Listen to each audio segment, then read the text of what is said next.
Hi guys! Welcome back to our channel, Hatchpix and DIY. Guys, today is mag-install po tayo ng full mirror dashcam sa ating pong Kia Picanto. So ito po yung ating dashcam, QCY F11 Plus. Anyway guys, itong dashcam na ito po yung pinaka-latest na full mirror dashcam ng QCY. So ito po yung specs niya sa likod. So yan guys, meron siyang 9.66 in-touch screen. So lahat ng screen ng dashcam na ito ay touch screen na po siya guys. And at the same time po ay Quad HD. Meron din siyang G-sensor, loop record, and 24 hours monitoring or monitor. So ayan po yung mga specs niya guys. Meron siyang 2K plus 1080p na resolution. Ang camera na palang gamit nito guys is coming from Sony lens. So ngayon susubukan natin kung gaano ba kaganda ang quality ng dashcam na ito. And let's begin.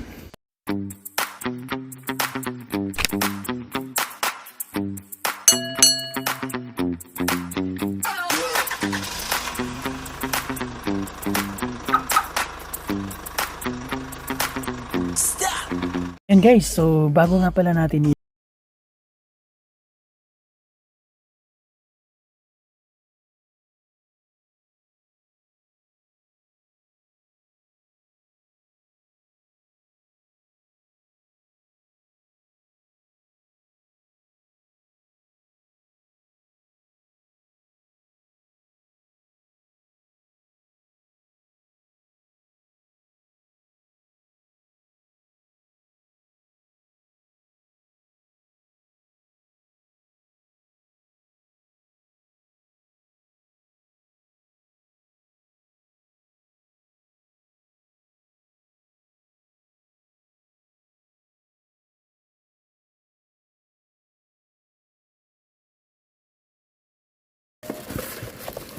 alright, ito yung ating dashcam. Check muna natin yung mga accessories niya pala guys. Madali lang siyang tanggalin. Alright. Ayan, so meron siyang ito para sa kanyang charger. Yung cord. Ayan. Hindi nyo pala makakabit tong dashcam guys kung wala kayong cigarette na ito, cigarette charger. So, mostly meron naman talagang cigarette charger yung ating mga sasakyan, lalo na pag mga bago. Ayan. So here guys is meron tayong cigarette charger. Ayan. So ang ginawa ko guys is meron akong adapter. Ayan, ginawa ko ng adapter. So bumili ako ng adapter. Ayan. So at least magagamit ko yung USB na 2.0 na inlet atang tawag nito. Socket. Yan, socket pala. Para makakapag-charge tayo at the same time, kasi kapag yung ginamit natin to lahat sa ating charger, sa dashcam chargers, sayang hindi na siya ma-utilize ng katulad nito na makakagamit tayo, makakapag-charge tayo ng cellphone. And at the same time, kasi meron din to siyang battery voltage. Ayan, so meron siyang battery voltage. So ayan, binili ko rin to sa sa online, available to sa Shopee at saka sa Lazada. Ayan, mura lang naman guys. Ayan, okay, so dito tayo balik sa ating accessory sa dashcam. Alright, so ito po yung kanyang ayan, so battery charger. So ipapakita natin sa inyo mamaya kung paano to siya i-install at saka kung paano yung set na siya. Meron na siyang kasamang reverse camera. Ayan, ito, reverse camera. So, ang maganda rin sa reverse cam na ito guys is waterproof. Waterproof siya guys. Kahit mabasa siya ng ulan, hindi siya madaling ma-damage. At saka maganda yung bracket niya guys, o plastic. I've been installing so many dashcams guys sa mga nakaraang o mga nagdaang mga sasakyan natin guys. If you will search on my videos sa ating YouTube guys, yan, marami na tayong mga dashcam na na-install. So ayun, so ito yung masasabi ko kasi maganda, all plastic siya guys, wala siyang metal na ito, except lang sa screw metal, pero hindi to plastic. So ang maganda kasi nito guys is hindi siya kinakalawang. Yan, so plastic na talaga siya. Then most probably hindi rin naman to siya masyadong naiinitan kasi nasa ilalim nga to ng plate number. Kasama din siya ng plate number nasa bumper or depende sa design ng inyong sasakyan. Hindi rin siya madaling masira. So yun, maganda. Ito parang ano, gustong gusto ko ito guys kasi plastic nga. Hindi siya pinawangin. Ayun, so maganda. And then ayan, ito yung mga connections niya guys. Ito yung para sa dashcam, and then ito yung mga split connections niya para sa reverse light. Yan, papakita ko rin sa inyo mamaya guys kung paano din siya ikabit at para kung paano siya gumana. Ayan. So, ayan, meron siyang user's manual. Ayan. Sa mga hindi pa familiar kung paano mag-install ng dashcam or kung gusto mong malaman kung ano yung features ng dashcam na binili nyo. Like itong ating QCY. Yan. Of course, syempre, check natin itong ating QCY mismo, yung dashcam. Ayan. Right, yan. So, ito yung ating dashcam, guys. Meron siyang film dito. Ayan, film. Wow. Ganda. Mamaya natin tanggalin, guys, kasi baka magasgasan. And ito yung sa likuran. Ayan, meron siyang speakers dito guys. Ayan, eto tapos rubber. Mabigat siya guys yung dashcam. Yun nga, nabanggit ko sa inyo kanina, I've been installing so many dashcams sa ating mga sasakyan. Ito yung dashcam nito is mabigat and super good quality. Yun, kasi may mga ganitong size kasi akong nabili dati guys, ang gagaan. parang walang laman ayun nga, kasi mura nga yung presyo, hindi nga naabot ng 1,000 yung presyo, nasa 800, 700, tapos ganito yung itsura guys, pero hindi siya full. Nandito lang yung parang meron na siyang 4 inch yata, 4 inch na dito screen. Ito kasi full length siya guys, 9 parang nasa 10 inch na rin yung screen niya, tsaka touchscreen din siya at the same time. Ayan, so mabigat siya guys. And dito yung yan, yung parang pisilan. I think pisilan niya guys. Ayan, sa kanyang on and off guys. Ito dito. Ayan. And then dito yung sa USB. Dito naman yung sa kanyang AVN. And ito yung sa memory card. And ito yung sa GPS kung meron kayong GPS. Gusto nyo siyang installan ng GPS. Dito nyo siya i-kakabit. Ayan. Ayan guys. Ito yung AVN guys. Ito yung para sa reverse camera natin. Mamaya, dito natin siya i-connect.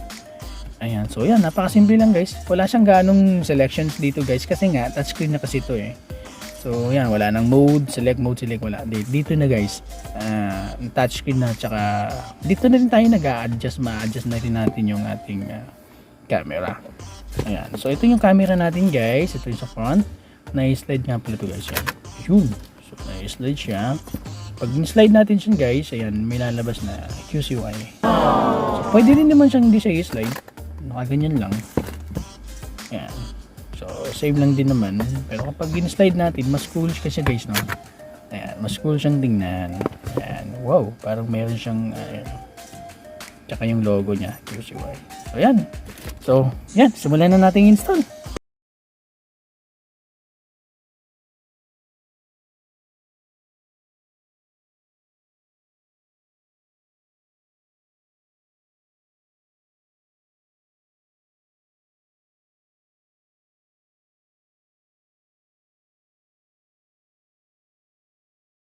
Na po natin yung ating QCY dashcam. So ang ginawa natin guys, talagang nakalawit talaga to guys, kasi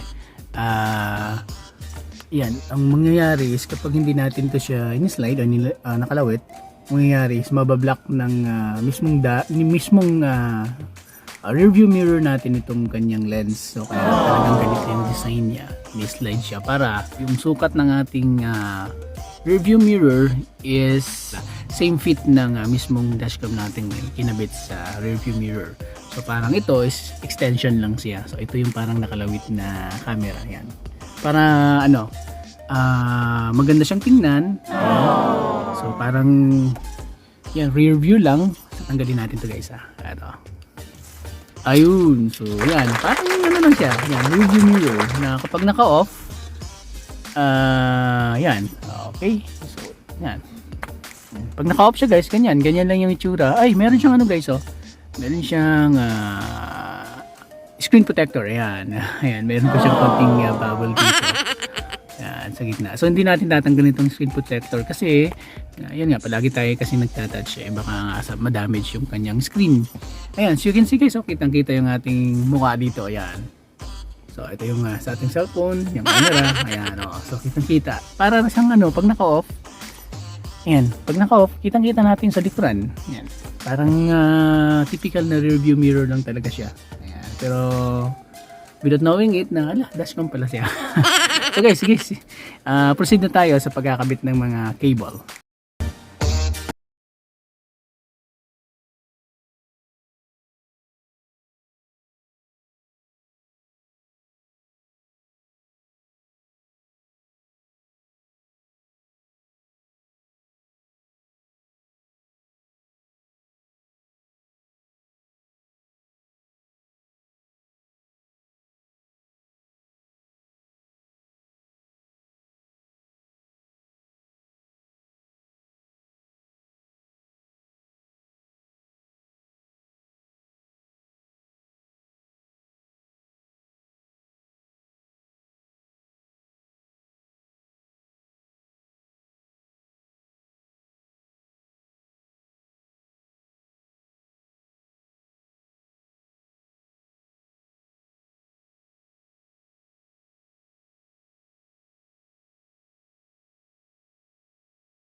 So yan po guys, nakabit na natin successfully ang ating pong QCY full screen na dashcam. Ayan, so ayan, settle na po natin yung kanyang yung wirings, yung cord papunta dito sa cigarette charger. Ayan. So wala po tayong makikitang nakalawit na mga wirings. As you can see sa video natin, ayun, talagang na-keep natin yung wirings niya sa tamang posisyon para hindi po siyang awkward tingnan or maruming tingnan. So talagang naka in place po siya. And then now guys, is nakabit na rin natin yung memory card. So this time is the moment of truth. Yan, titest na po natin yung camera.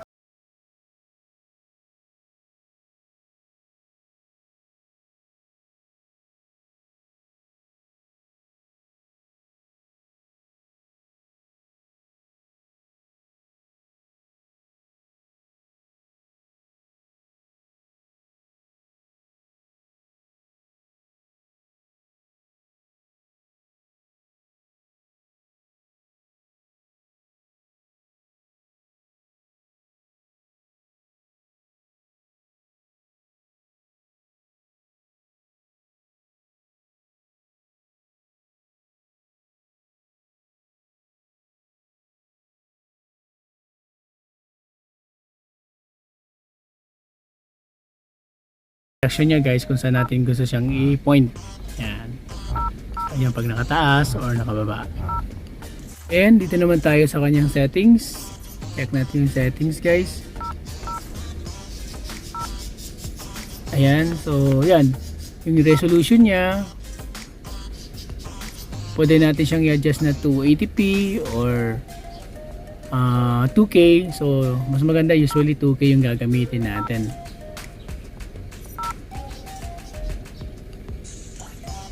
Ayan, so nag-loading siya yan. 2K, loop record, record audio, dito G-sensor, lahat ng mga features niya guys is makikita natin dito. Dito na rin natin siya ma-adjust at the same time. Ayan, so yung frequency from 60 Hz. Ayan, 50 Hz, pwede natin siyang ma-adjust. Yan, nandito na lahat guys.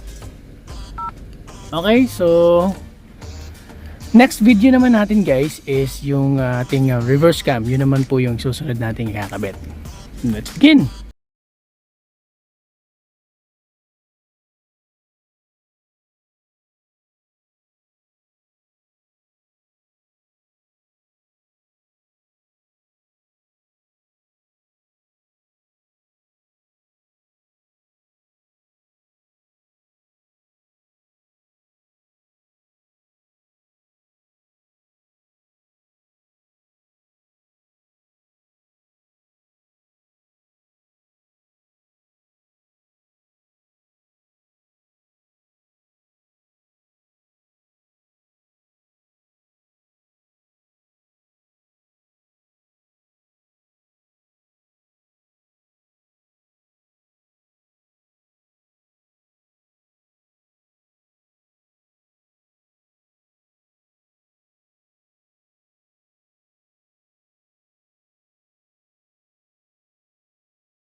Ating tail light, rear tail light, and dito natin nilalagay itong ating reverse cam. Yan, so dito dyan siya nakalagay, then itong wire nya is dito natin papasok.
Ito na po yung rear dashcam natin.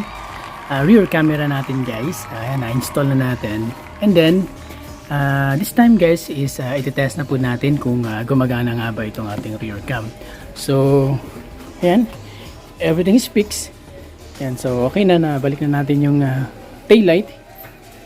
Pati na rin yung rubber na trims. Ito. So, dito natin pinalusot yung wire. And then yan, so everything is set na. So test natin. Sarado mo natin to. Yan, okay. Right, tayo sa loob. Ayan. Okay. Oops. Yan. Yun. Right. Alright guys, so ito na po siya ngayon. Ayan, so ito po yung front na kuha niya sa front cam. Wow! Ayan, so ito po yung ating kanan. Ayan, so as you can see, may sasakyan dun sa bandang kanan. Ayan, nakukuha niya. So i-adjust pa natin itong ating itong mismong rear view mirror kasi kailangan natin ibaba ng konti para mas ma-adjust pa natin kasi medyo nakataas ng konti itong rear view mirror mismo natin. Pero yung dashcam okay lang. Ayan, nag-automatic emergency recording. Ito yung pagka nagba-vibrate, pag naka-detect siya ng vibration, yan nag-automatic emergency recording, which means ang ibig sabihin niyan guys ay kapag gabi, ayan, kapag naka-off yung sasakyan natin, naka-park, pag merong mga unnecessary vibrations o kaya pag gumalaw yung sasakyan natin guys, automatic mag-emergency recording yan. So yun, napaka-safe niyang dashcam nito guys kasi malalaman natin kapag mayroong magnanakaw. Ayan, subukan natin ulit guys. Ayan, so nag-emergency recording siya. Ibig sabihin pag nag-green yan, right? So stop natin guys. Ayan, so ngayon guys, pwede na, yun nga, na papakita ko sa inyo ngayon, like nung kanina na pwede natin i-adjust itong ating dashcam pag yung ini-slide lang natin. Sandali. Oops. Yan. So na-adjust natin siya guys. So ito na yung pinakasagad sa ilalim. Yan. Oops. Dali. Medyo ay naka-ano siya, naka-emergency. Yan. Adjust natin. Yan. Ito na yung pinakasagad guys. Yan. Nag-emergency siya guys. Oh. Emergency recording. Ngayon guys, pwede naman natin siyang i-split. Pwede natin siyang naka rear cam lang, like i-swipe lang natin papuntang kaliwa. Ayan. So yan yung ito yung rear cam natin. Ito yung in-install natin kanina. Ayan, sobrang linaw guys. Ayan, pwede din siyang naka-split. Right, yan. So meron siyang front at saka rear cam. So ang setup ng camera natin ngayon guys, ito sa akin. Bali ganito lang yung itsura niyan guys. Ayoko yung puro yan, front cam lang kasi mas gusto ko yung yung split yan, ganyan. Ito yung gusto ko guys. At least at the same time nakikita ko yung sa likuran ko at saka yung sa harapan. So yun yung purpose nito guys, no? Set lang muna natin to sa front, all front. Tapos i-reverse natin guys. Ayan. Ayan. So ayan, na-reverse natin. Alright, so yan. So na talaga yung reverse niya. Yun yung ginawa natin kanina guys, na tinap natin yung red wire dun sa reverse light ng positive wire ng reverse light. Yung green, yung iba naman kasing wirings guys is red. Yan. Alright, so ngayon gagawin natin guys is yung gusto ko, yung split. Ayan, so split siya. Yan yung gusto ko guys, split. And pag magre-reverse ako, ayan, automatic siya na whole screen na makikita natin yung pinakalikuran. Ayan, so kitang-kita ko yung likuran guys. Mas comfortable tayo sa pagbabaking kasi ito yung blind spot guys eh. Kapag nakatingin lang tayo sa rear view mirror, yung bintana lang sa likuran yung ating nakikita eh. Paano pag mayroong bata or may mga gutter or may mga bato, maatasan natin yung delikado. Talagang napaka-safe pag mayroon tayong reverse na camera guys. Ayun, yan. So yun po guys, maraming salamat po sa panonood. I hope you do enjoy watching this video at sana po may natutunan po kayo sa vlog na ito kung paano po magkabit or mag-install ng QCY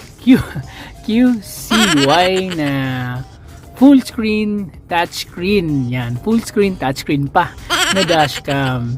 Ayan, pati na rin yung pagkakabit ng rear camera po guys. Itong vlog na to guys ay full na DIY tutorial kung paano magkabit ng dashcam at saka yung rear view camera.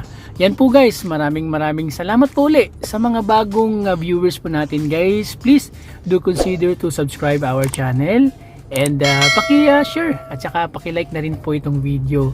At huwag niyong kalimutan guys na i-click ang notification bell guys para kapag mayroon tayong mga bagong DIYs or mga video tutorials na ating pong i-upload sa ating YouTube channel ay magno-notify po agad sa inyo guys. Maraming salamat po. Ride safe. Have a nice day.